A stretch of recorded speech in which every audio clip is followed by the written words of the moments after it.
Hello అందరికీ, ఇది వినాయక చవితి రోజు మార్నింగ్ అండి. అన్నీ రెడీ చేసిన తర్వాత నేనైతే రెడీ అవుతున్నా. నేనైతే ఎప్పుడు కూడా అంత పెద్దగా ఏం రెడీ అవ్వనండి, చాలా సింపుల్గా రెడీ అవుతా. ఈ డ్రెస్ తీసుకొని 3 ఇయర్స్ అవుతా ఉంది, ఇంతవరకు వేసుకోలేదు, ఇప్పుడే వేసుకున్నా. హెయిర్ని అయితే ఏమీ చేయలేము, జస్ట్ క్లిబ్బు పెట్టేశాను. తర్వాత స్టడ్స్ తీసేసి కొంచెం కమ్మలు పెద్దవి పెట్టుకుందాం అనేసి ఈ బుట్టలు అయితే పెట్టుకుంటా ఉన్నా.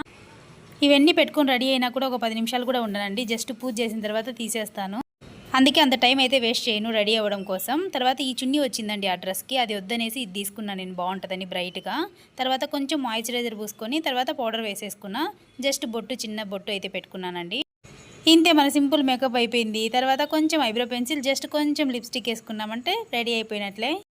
నిజంగా నాకైతే షాపింగ్కి కానీ ఏదైనా రెడీ అవ్వడం కోసం కానీ టైం వేస్ట్ చేయడం అంటే అస్సలు నచ్చదు. అందుకే అంత పెద్దగా ఎప్పుడు అయితే రెడీ అవ్వను. ఈ డ్రెస్ తీసుకున్నప్పటి నుంచి అస్సలు వేసుకోలేదు, అందుకే ఈరోజు వేసుకున్నా. ఎలా ఉందో కమెంట్ చేయండి. Thank you, bye.